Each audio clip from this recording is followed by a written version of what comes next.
Good evening. The time is 9 p.m. U.S. Central Time. This program is coming to you live from Chicago. And in the news at this hour, Oregon Public Broadcasting reports that federal law enforcement officers, sometimes dressed in camouflage outfits, have been using unmarked vehicles to drive around downtown Portland and detain protesters since at least this past Tuesday, July 14th. According to individual accounts and multiple videos posted online, some sort of security force members have been driving up to people, seizing them with no explanation, and driving off. The tactic appears to be another escalation unleashed on Portland city streets, as federal officials and President Donald Trump have said they plan to quell nightly protests that have lasted for more than 6 weeks. Officers from the U.S. Marshals Special Operations Group, along with Customs and Border Patrol tactical squads, have been sent to Portland, reportedly to protect federal property during the recent protests. But local news reporters have found that agents are detaining people on Portland streets who are not near any federal property. In addition, there is evidence lacking that many of the people being arrested have engaged in any criminal activity. Oregon Democratic U.S. Senator Ron Wyden issued the following statement today, quote, "A peaceful protester in Portland was shot in the head by one of Donald Trump's secret police. Now, Trump and Department of Homeland Security Secretary Chad Wolf are weaponizing the DHS as their own occupying army to provoke violence on the streets of my hometown because they think it plays well with right-wing media." End of quote. Oregon Governor Kate Brown expressed similar sentiments, calling for federal law enforcement officers to leave Portland. She added, DHS Secretary Wolf is on a mission to provoke confrontation for political purposes. Meanwhile, the American Civil Liberties Union already has a lawsuit in progress against various police procedures in Portland, and this evening the Oregon ACLU office announced they have now added the federal government to the list of defendants in that suit. In other news, House and Senate leaders on both sides of the aisle have expressed their desire to quickly develop a second coronavirus relief package, although hammering out a compromise will pose a challenge. Senate Republicans are slated to release their plan next week, which will no doubt set off a number of objections by Democrats who want a more comprehensive package with larger payments to individual Americans. Some of the details to be worked out include small business aid, education assistance, state and local government funding, corporate lawsuit liability, and unemployment benefits. That last item is of particular urgency as the current expanded unemployment benefit plan expires in 2 weeks. There is also the regularly scheduled August congressional recess looming, but House Democrats have made it clear they will delay any adjournment in order to get a deal done. The latest updates on the coronavirus situation. The U.S. continues to surpass daily record numbers of new virus cases and deaths. Thursday brought over 70,000 new cases and over 900 deaths. In Texas and Arizona, morgues are filling up in hard-hit areas, and officials are bringing in refrigerated trailer trucks to store dead bodies. Mark Lowcock, the United Nations top official in charge of humanitarian aid, warned that the failure of wealthy nations to contain the pandemic could allow the virus to ravage less developed nations with dire consequences for tens of millions of people. Currently, almost 14 million have contracted the virus worldwide, resulting in nearly 600,000 deaths so far. Here are the latest virus numbers from the U.S. Center for Disease Control. Total cases now estimated in the United States, 3,555,877. That is up by 72,045 from yesterday's figure, a now all-time daily high number for new cases. Death toll stands at 137,864. That is up from yesterday's figure by 926. More news in just a moment. Now this. We are strong, we are resilient, and we will get through this together. But these are stressful times, and it's important to also practice good self-care. It's normal to feel overwhelmed, anxious, or afraid, but there is hope. Reach out to someone, connect with your friends, stay in touch with your community, and know that you are not alone. Learn more at wearebroadcasters.com/hope, furnished by the National Association of Broadcasters and this station. 9:05 p.m. U.S. Central Time, continuing with our news report. Both major political parties' national conventions will be looking a lot different in this year of the virus. Democratic officials have advised members of Congress not to plan on attending the convention in person. DNC leaders have planned 2 weeks' worth of remote electronic meetings ahead of the full convention. The Republican committee has revised their plans for the party's Jacksonville, Florida gathering, reducing crowd size and speeches. That includes President Trump's planned speech on the final day, which will now feature restricted attendance. Meanwhile, GOP leaders are trying to convince Trump to halt his attacks on mail-in voting over concerns that GOP voters may be unnerved if they are forced to go to the polls in person in November. The Pentagon has announced a new policy today that will effectively ban any display of the Confederate flag on all U.S. military property. While not listing the Confederate flag by name, the new handbook gives a list of flags which are permitted. The Stars and Bars is not among them. Supreme Court Justice Ruth Bader Ginsburg issued a statement today indicating she is undergoing chemotherapy for a recurrence of cancer. The 87-year-old judge said the chemotherapy began in May and has led to a significant reduction of liver lesions and no new disease. Ginsburg, one of the court's 4 liberal justices, said she would continue receiving chemotherapy to keep the cancer at bay and would continue working daily. On Wall Street today, a mixture of small moves in both directions. Dow Jones Industrial Average down slightly to 26,672. That's minus 63 points. NASDAQ off 29 at 10,503. And the S&P 500 barely moved, 3,225 at the close. That is down 9 points. In the nation's weather report, seriously rough storms are forecast for the upper Midwest and northern plains late tonight and tomorrow. Damaging winds, large hail, and tornadoes are possible as a cold front from Canada collides with much warmer air over the Dakotas, Minnesota, and the upper Great Lakes region. Heat is the word for much of the East Coast, with mid-90s on tap for Pennsylvania, Delaware, New Jersey, Virginia, and D.C. A bit farther to the north, not as warm, mid-80s for New York, and mid-70s in New England. 100-degree readings in parts of the West and Great Plains, though. And finally, showers in Florida with daytime highs in the upper 80s. For Chicagoland, tonight mostly clear, a low around 74. Tomorrow, Saturday, sunny and hot, high of 95 with a heat index well over 100. Tomorrow night and the early part of Sunday, rain is the word, 80% chance, clearing sometime Sunday afternoon and then a high of about 90. Sunday night, 20% rain and 72 for the low. Our current conditions, mostly cloudy skies, 83 degrees at Midway Airport, 80 at the lakefront. Relative humidity 55%, southwest winds at 9 miles per hour.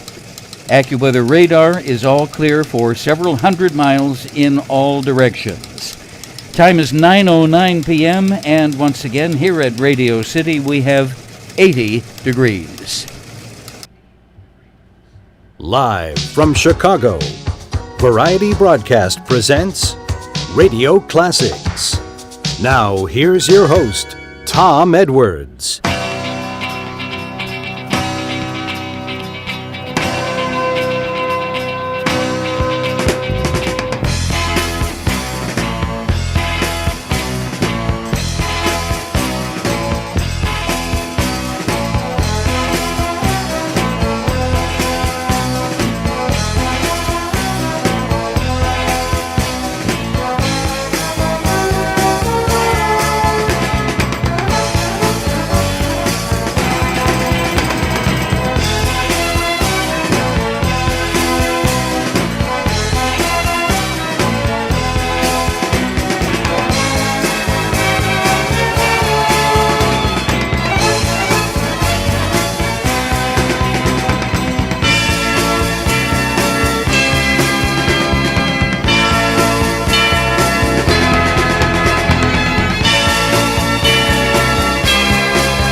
I say we file that one under fine instrumentals. What do you think?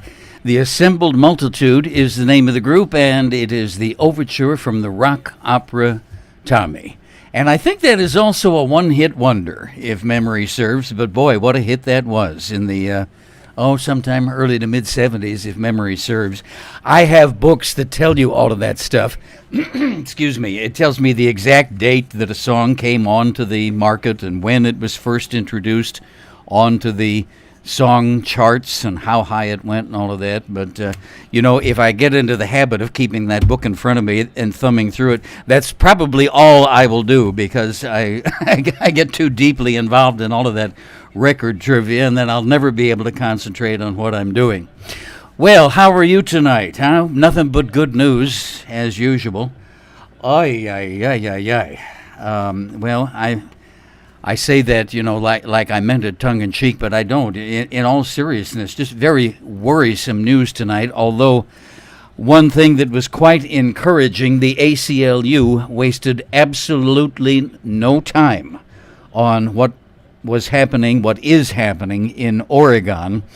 That is an extremely alarming story about federal agents of some sort. We don't even really know for certain who they are, because they are dressed in camo outfits, and there are pictures available all over the internet. As usual, the Washington Post has an excellent, comprehensive write-up.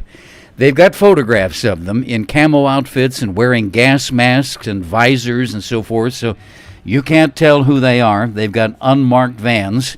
They've been grabbing people off the streets, holding them for questioning. Now, so far, nobody has complained of too brutal treatment. That they roughed them up a little bit, grabbing them off the street and getting them into the car. That's bad enough, but at least, thank God, nobody has stepped forward with any kind of stories of being taken into confinement and mistreated.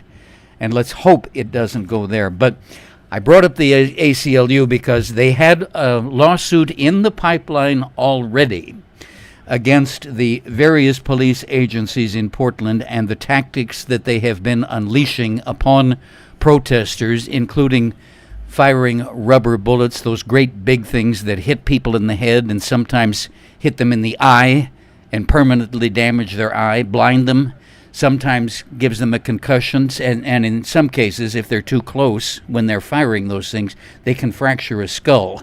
So it's not harmless ammunition by any stretch of the imagination. When they say rubber bullets, it's very damaging stuff that they're throwing at people. The ACLU already had a lawsuit in the pipeline, and when they found out about this tonight, they immediately named the relevant federal agencies involved, the Department of Homeland Security and the Border Patrol and the rest of them. They added them right on to that lawsuit. I cannot emphasize enough how important it is to support the ACLU, and I speak from personal experience. I urge you to look up their website. It's aclu.org, and consider giving them a contribution. I've been doing so for 20 years. I never fail. Proud card-carrying member. 9:15 p.m. Shall we move on to lighter, happier things now? All right, let's do it. I can hear you saying already that you want to get the trivia game underway, so let's have some fun. That comes up next. Don't go away. Hey, Susie Q, what's cooking with you? Your teeth look whiter than new.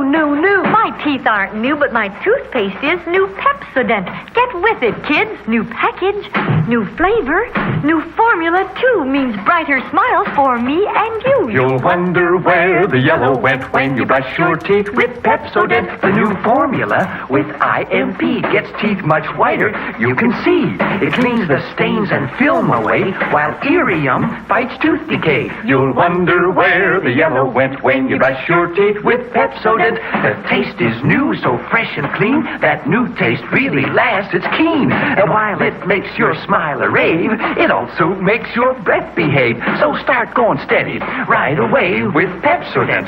Get some today. You'll wonder where the yellow went when you brush your teeth with Pepsodent. Pepsodent, Pepsodent. I see a couple of our friends and trivia experts on board the chat exchange, the chat mechanism, are talking about Mary L. Trump's new book. My friend and neighbor had her copy delivered by the post office. I believe it was either yesterday or the day before, but at any rate, I'm first in line for borrowing that to read it. I can't wait to jump into that. And speaking of chatting on the chat board, that's how we play trivia. And if you're listening off in the background, not signed in, that's perfectly fine. I just want to let you know what your options are in order to participate and talk to the other audience members and play our trivia game. All you have to do is sign in with a Google account. Google and YouTube are connected. So if you have Gmail or Google Pay or Google Voice, any of those products, then you're automatically linked up to YouTube. All you have to do is sign in with your regular name and password, and you will be connected straight away, and then you can type, talk to people, play our games. But like I say, now that's just strictly optional. I just want to let you know it's there if you would like to avail yourself of it. I'm glad you're here listening in any case. Now, here's how we play trivia. We play for Monopoly money, and whoever accumulates the most Monopoly dollars by the end of the broadcast wins a fabulous grand prize. And I'm getting a little bit forgetful in my old age. I forgot to change the notation from last night. We gave away St. James Place. I'm in good enough shape that I remember that we awarded that to Pat last night, but I forgot to advance to the next square, and I don't have it memorized, the whole Monopoly board. Although, you know what, by now I think I probably should have it memorized, because I think we've gone completely around it, about 5 or 6 times anyway.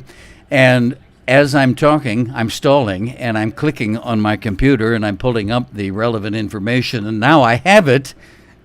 Tennessee Avenue is what we're giving away tonight. It's right in between. It's right next to the community chest. In between St. James and Tennessee is the community chest, so you can reach over and help yourself to a loan if you ever wind up impecunious or behind the 8 ball. All right, Tennessee Avenue is our grand prize tonight, and that will go to whoever accumulates the most Monopoly dollars. All right, no search engines. You're on the honor system. No Bing, no Google, no Alexa, none of that stuff. Spelling is an issue if it involves a proper noun like somebody's name, a famous place, a famous item of literature, movie title, book title, song title, that kind of thing. So be careful about your spelling. It could be a disqualifier if you misspell something. Time is of the essence, so the person to get their answer up on the board first wins the round. And then lastly, sometimes we give multi-part questions, so if it is a multi-part question, make sure you include all answers or your entry won't be counted. All right, that's the rules. Got that out of the way. Now let's get down to the fun. Here we go. Push the button on the trusty old trivia machine. And we're starting out with geography tonight. A $25 question, and here are your clues. Florence, Graham, and Savannah. All right, short and sweet, we're doing it tonight. $25 on the table. Category is geography, and your clues are Florence, Graham, and Savannah. Give it a shot, and good luck. And up next for you musically, we have the fine voice of Steve Lawrence on Radio Classics.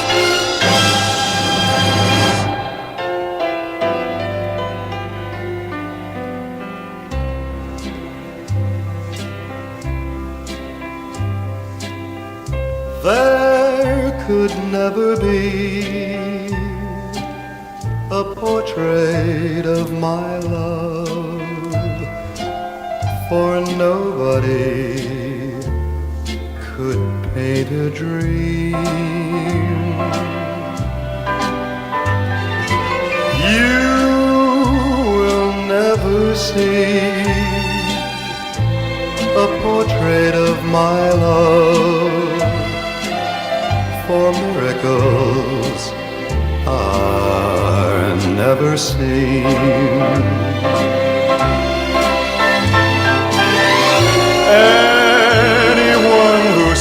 Caesar soon forgets the Mona Lisa. It would take, I know, a Michelangelo, and he would need the glow of dawn that paints the sky above to try and paint a portrait of my love.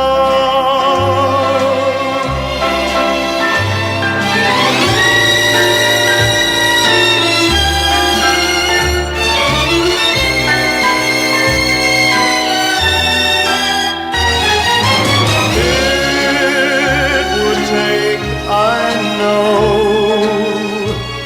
a Michelangelo,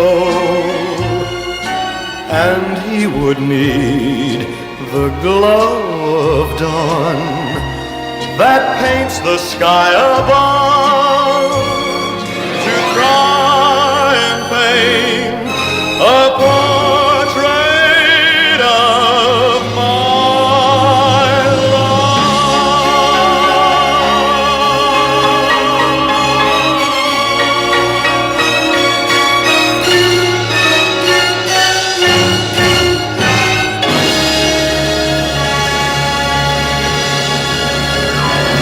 Fine voice and excellent orchestration on that one. Early 1960s, Mr. Steve Lawrence, Portrait of My Love. Round one, trivia game. Congratulations. Charlotte picked up $25 on that one. Nice job. We were under the category of geography, and the clues were Florence. That is not a big city, but one of the older and kind of well-known cities. Graham refers to the U.S. Senator, and Savannah refers to the river. And we are talking about the state of South Carolina.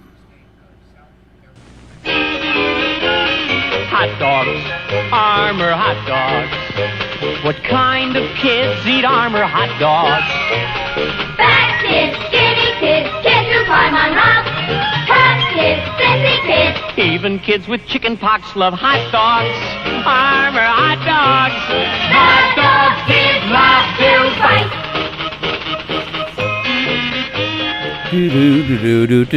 What kind of kids eat Armour hot dogs? I picked up, I feel like I'm betraying a sponsor, even though those commercials are all just make-believe. You know, they're little souvenirs from days gone by.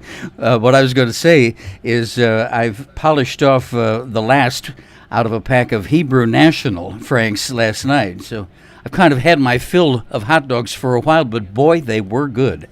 I don't know if I've ever had Armour hot dogs or not. See, again, I feel like I'm kind of betraying a sponsor. You wouldn't say that if Armour hot dogs had actually bought commercials on your radio station. You'd get in trouble with the management. But I have to remind myself, those are just little fictional pieces of fun. Now, let's see. What was I going to tell you? Oh, yeah, Merriam-Webster, our word of the day. Let's have the robot give us tonight's word. Here we go. Indict. Now, this is going to be a little bit tricky. Say it one more time, Mr. Robot. Indict. All right, we have on our hands tonight a homonym.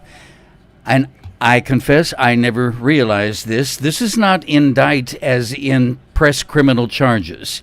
It sounds the same, but it's spelled differently. Indite. And the definition is to make up or compose, to give literary or formal expression to, or finally, to put down in writing. It's kind of similar, and in their explanation, the Merriam-Webster article explains that it does make you think that it's a misspelling of indict, to charge with a crime, but that's not a mere coincidence. Although the two words are distinct in their current use, they are in fact related in their linguistic origin. They came from early English in the 1300s, and the Latin indicere, Indicere, gave birth to both words. So that's it, INDITE, to make up or compose. That's our word of the day from m-w.com. Round 2 of trivia coming right up. There's just one Schlitz, yeah, nothing else comes near. When you're out of Schlitz, Just ask. you're out of beer. What makes Schlitz irreplaceable? Taste it. This is the most carefully brewed beer in the world. It takes 1,174 careful steps to create that special taste. Real gusto in the great light beer. If you like it light with a big taste too, there's only one brew that will do when you're out of Schlitz. Unthinkable. You're out of beer, real gusto in the great light beer Schlitz. The beer that made Milwaukee famous. Cheers. 9:28 p.m., 28 past 9 o'clock. Round 2 of our trivia game. Here we go. One of our favorite categories, sweets and treats, and it's a $20 question. This powdered drink mix was introduced by the Pillsbury Company in 1964. It did not catch on as well as its competitor Kool-Aid, and it was finally discontinued in 1994. Some of the flavors included freckle-faced strawberry, goofy grape, and loudmouth lime. What was the name of this beverage powder mix? All right, powdered drink mix introduced by the Pillsbury Company in 1964. It did not catch on as well as the competitor Kool-Aid. Some of the flavors included freckle-faced strawberry, goofy grape, and loudmouth lime. For $20 in Monopoly money, tell me the name of that powdered drink mix. And we had a request from Susan the other night, and I finally got around to it. KC and the Sunshine Band. How does that sound? Get Down Tonight on Radio Classics.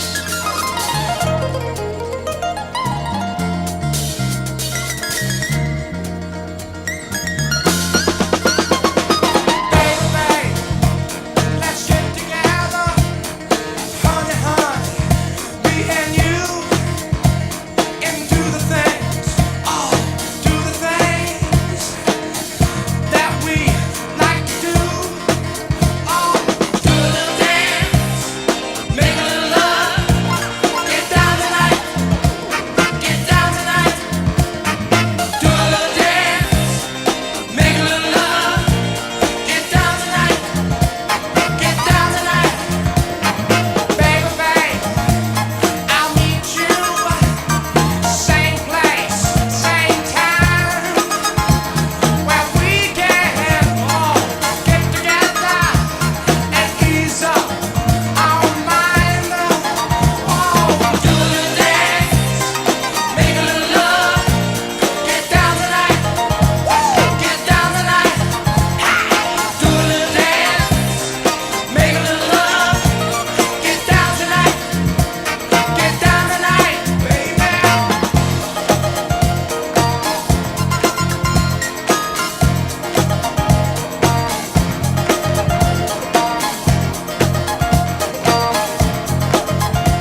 Oh yeah, do a little dance, make a little love. Get down tonight. Casey and the Sunshine Band, just for you on Radio Classics. Do 9:32 p.m. and we have a fine trivia game underway. Congratulations on round 2. Sherry got that one right. Applause from our studio audience. See if you can remember this, Sherry, since you got the answer correctly. Can you sing it along with me? Funny face is fun to drink, the one to drink when you're having fun. Funny face is fun to drink for everyone. And then they would go through the litany of all of the flavors. And get this. Okay, now remember, this is 1964. And don't hang this on me. I'm just relaying history to you. I don't approve of things like this, and they had to change this pretty quickly, but they made fun of certain ethnic groups with the flavors. They called one of them Injun Orange, okay? INJUN. That's, stylized spelling to ridicule Native Americans, Injun Orange. And they called another flavor Chinese Cherry. And they had a pictorial on the package of, extremely caricatured buck teeth and slanted eyes. It was terrible. It was absolutely terrible.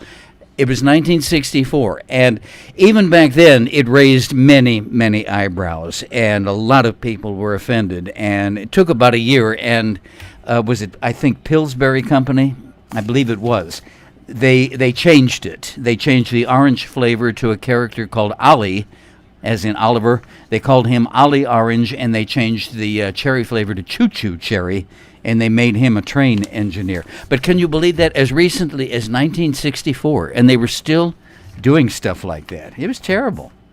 Well, on a happier note, our trivia game now, the scoreboard looks like this. Charlotte a slight lead with $25. Sherry close behind in second place after that win with the Funny Face drink mix, $20. And we have more questions coming your way in just a moment. See the USA in your Chevrolet. America is asking you to call. Drive your Chevrolet through the USA. America's the greatest land of all. On a highway or a road along a levee. Performance is sweeter, nothing can beat her. Life is completer in a Chevy. So make a date today to see the USA. See it in your Chevrolet. See the USA in your Chevrolet. The Rockies way out west are calling you. Drive your Chevrolet through the USA, where fields of golden wheat pass and review. Whether traveling light or with a load that's heavy. Performance is sweeter, nothing can beat her. Life is completer in a Chevy. So make a date today to see the USA and see it in your Chevrolet. Thank you, Dinah, but I believe I'd really rather have a Buick. All right, as we look back now in time, it's time for this date in history. And it is the 17th of July, at least according to my calendar. What do you say? All right, well then it's unanimous. On this date in 1955, the first of the famous Disney theme parks opened, Disneyland in Anaheim, California. 1975, as part of a mission aimed at developing space rescue capability, the U.S. spacecraft Apollo 18 and the Soviet spacecraft Soyuz 19 did a rendezvous and dock in space maneuver, which was really cool. I remember that. 1941 on this date, New York Yankees center fielder Joe DiMaggio failed to get a hit against the Cleveland Indians. Now, normally, a ball player not getting a hit wouldn't make the history books, but in this case, it was noteworthy because he was on a 56-game winning streak, and that's where it ended. 1945, the final Big Three meeting between the United States, USSR, and Great Britain took place in the final days of World War II. That was the Potsdam Conference. Famous birthdays today: 1763, John Jacob Astor III, He was the father of John Jacob IV, the one who went down on the Titanic. On this date in 1889, Earl Stanley Gardner was born, detective novelist, and he created the Perry Mason character. The late actor Jimmy Cagney, born 1899, longtime television television and radio host Art Linkletter, born 1912. Phyllis Diller, I loved her, American comedian and actress, born 1917. The late actor Donald Sutherland, 1935. Diane Carroll, another fine actress. She played on The Julia Show, where she had the lead role as a nurse, remember? And she was also Dominique Devereaux in the nighttime soap opera Dynasty. She died just last year. Anyway, this was her birth date, born 1935. Canadian singer Gail Garnett is celebrating number 78. Her big memorable hit was We'll Sing in the Sunshine. Camilla Parker Bowles, the wife of Prince Charles and the Duchess of Cornwall, celebrating number 73 today. Actor David Hasselhoff, Knight Rider, remember that show? Celebrating 68. And the Chancellor of Germany, let me see how good my German pronunciation is. Better than my English, probably. Angela Merkel is 66 today. All right, and to end our birthday list on a musical note, born 1928, pianist and composer Vince Guaraldi, who wrote and performed the one you're hearing now.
And there we have piano talents Vince Guaraldi.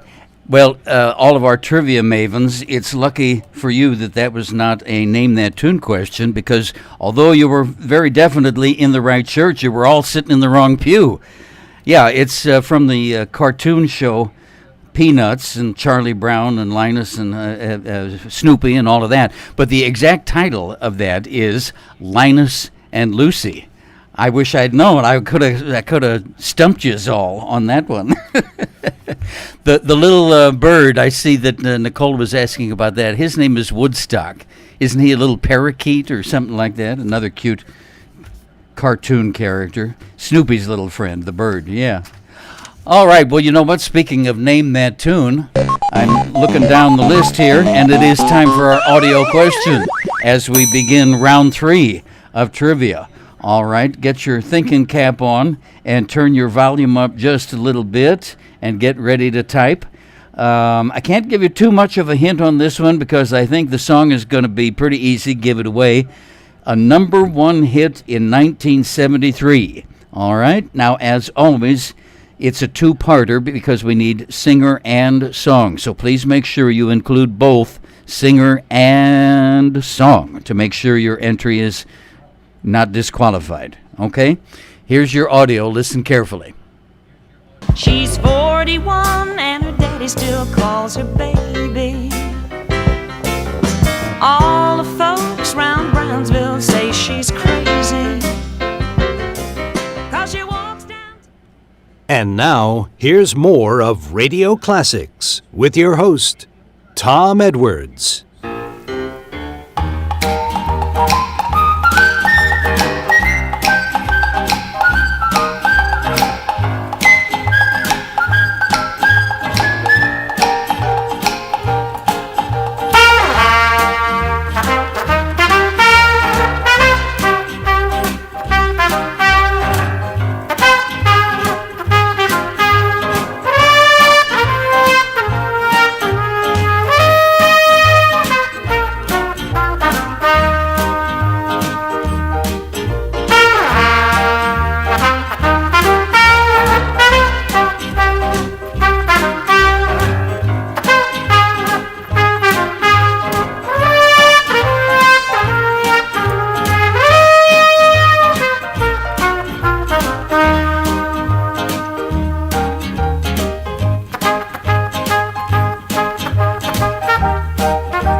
There we have Herb Alpert and the Tijuana Brass. Not one of their big hits, but I really like that one. I just sort of accidentally discovered it by listening to one of their full albums one time, some years back.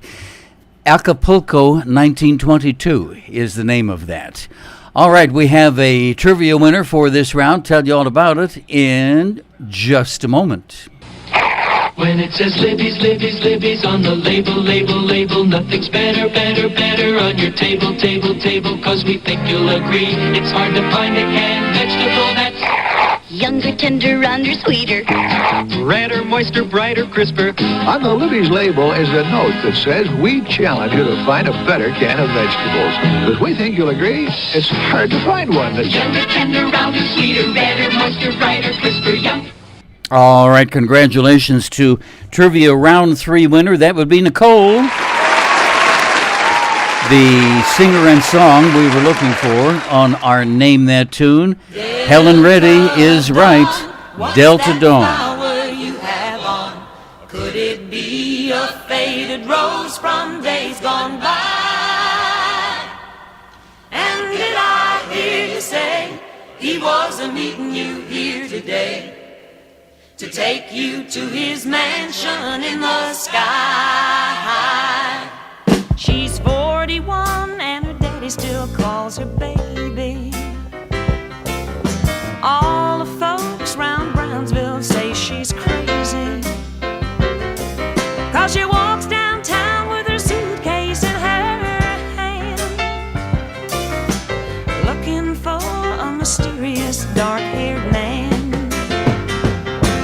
In her younger days they called her Delta Dawn, prettiest woman you ever laid eyes on. Then a man of low degree stood by her side,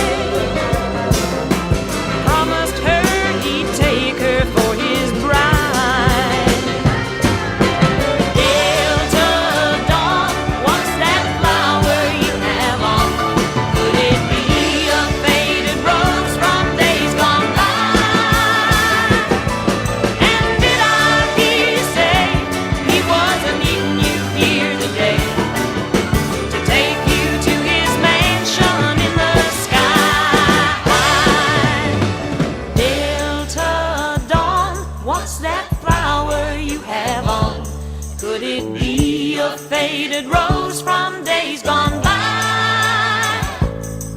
And did I hear you say he wasn't meeting you here today to take you to his mansion in the sky? Delta Dawn, what's that flower you have on? Could it be a faded rose from days gone by? And did I hear you say he wasn't meeting you here today to take you to his mansion in the sky? Delta Dawn, what's that flower you have on? Could it be a faded rose from days gone by?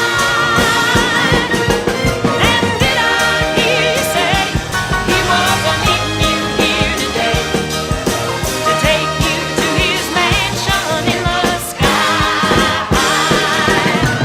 Delta Dawn, what's that flower you have? Helen Reddy, and that's our Name That Tune question for round 3 of trivia. Congrats to Nicole on that one, a $25 win.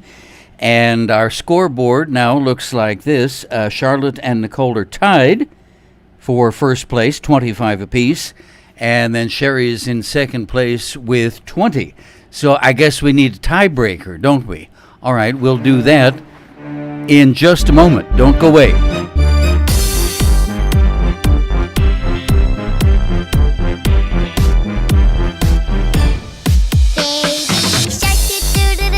Baby shark, do do do do do do, baby shark, do do do do do do, baby shark. Mommy shark, do do do do do do, mommy shark, do do do do do do, mommy shark, do do do do do do, mommy shark. Daddy shark, do do do do do, daddy shark, do do do do do, daddy shark, do do do do do, daddy shark. Okay, there's Sherry's request that she has been asking for weeks. Baby shark, do do do do do do do. What's the other one that they do? Where they say feet together, bottoms up. It's another cute little kid's song, and the name of it escapes me for the moment. All right, I was just feeling mischievous, so I thought I would throw that in. Now, here comes our trivia tiebreaker question. Get your thinking cap on, warm up your typing fingers, and here it comes out of the old machine. This time we are under the category of movies. $20 question. Okay. It was not the Best Picture winner, but it did haul in some awards in the year 1981. It was nominated for Best Picture, didn't win though. However, both lead players did win Best Actor and Best Actress. Okay? Now let me rephrase that because I got kind of tongue-tied and I don't want to confuse you. All right, 1981 was the year this film came out. It did not win Best Picture, but it was nominated. Both the lead players did win the Oscar for Best Actor and Best Actress. All right, and here is your final hint.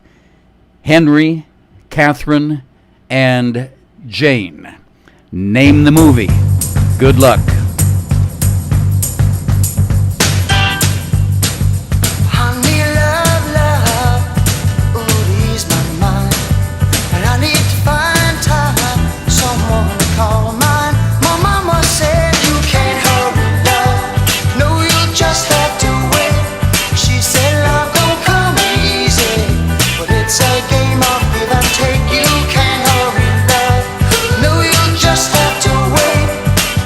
Trust in the good time, no matter how long it takes. How many heartaches must I stand before I find the love to let me live again? Right now the only thing that keeps me hanging on, when I feel my strength, ooh, it's almost gone. Remember Mama said, hurry love, no, you just have to wait. She said love don't come easy. It's a game of give and take. How long must I wait? How much more must I take before loneliness will cause my heart to break? No one can bear to live my life alone. I've grown impatient for love to call my own. But when I feel that I can't go on, when these precious words keep me hanging on, I remember Mama said, hurry love, no, you just have to wait. She said love don't come easy. Well, it's a game of give and take. You can't hurry love, no, you just have to wait.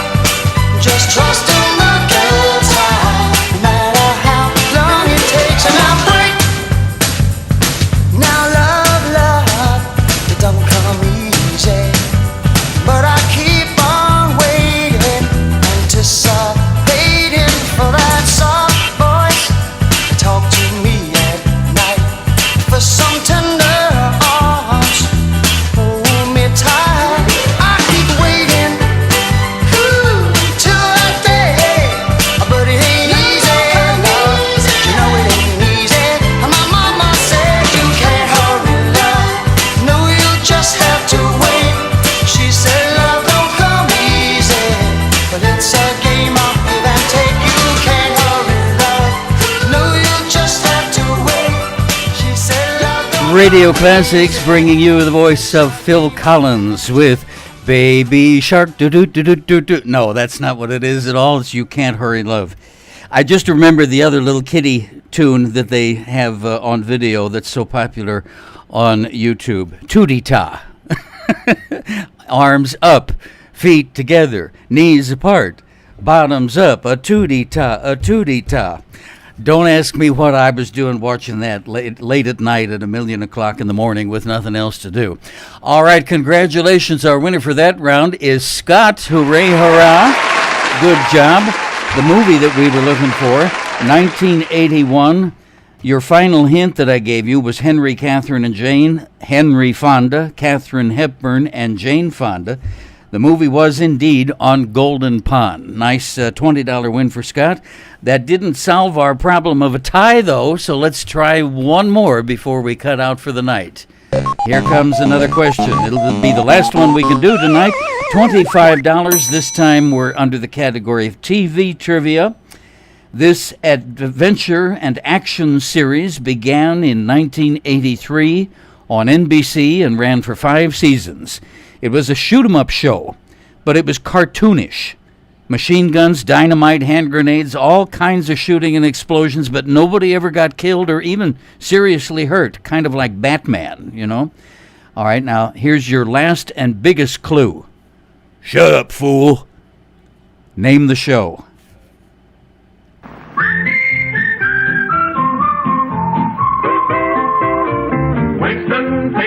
good like a cigarette should. Winston tastes good like a cigarette should. Winston gives you real flavorful, rich tobacco flavor. Winston's easy drawing too. The filter lets the flavor through. Winston tastes good like a cigarette should. All right, Nicole broke the tie with that one. The A-Team is absolutely right. That line about "shut up, fool," that was Mr. T, remember? It was a show about, what would you call them, like soldiers of fortunes or mercenaries or something, but it had a very definite comedic overtone to it. And nobody ever really got hurt, despite all of the things that they were shooting at and blowing up and knocking over. Nobody ever got hurt. It was a weird kind of comedy, the A-Team. All right, well, we're out of time, aren't we? All right, now let me recap the scoreboard for you. Looks like this. Nicole pulled ahead with that last answer, so she finished in first place with $50. And then came Charlotte with 25, and then Sherry and Scott each tied for third place with 20. So nice round of applause for all of our players tonight. And our grand prize winner, that would be Nicole. And I forgot again, whatever I said the orange one was, after the community chest, I forgot to write it down. All right, well, listen, have a great weekend, and thanks for stopping by. It's been a pleasure, as always. Tell your friends that we are here weeknights, Monday through Friday, from 10 o'clock Eastern Time, starting at 10 Eastern, 9 Central, 8 Mountain, and 7 Pacific.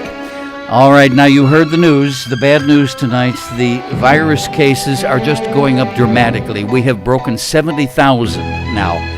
That's seriously bad news. So please, only go out if it is, necessary errands. And when you do, be certain to keep a mask on. They are undertaking more research on the subject of masks now, and they're claiming that the protection is a lot stronger for people wearing it than they first realized. Okay, so it's a kind of a double protection. It's for other people and you as well. The mask protects you even more than they first thought. So by all means, keep one on whenever you are out in public. I guess that's it. So have a great weekend. Tom Edwards signing off, and I'll talk to you Monday night.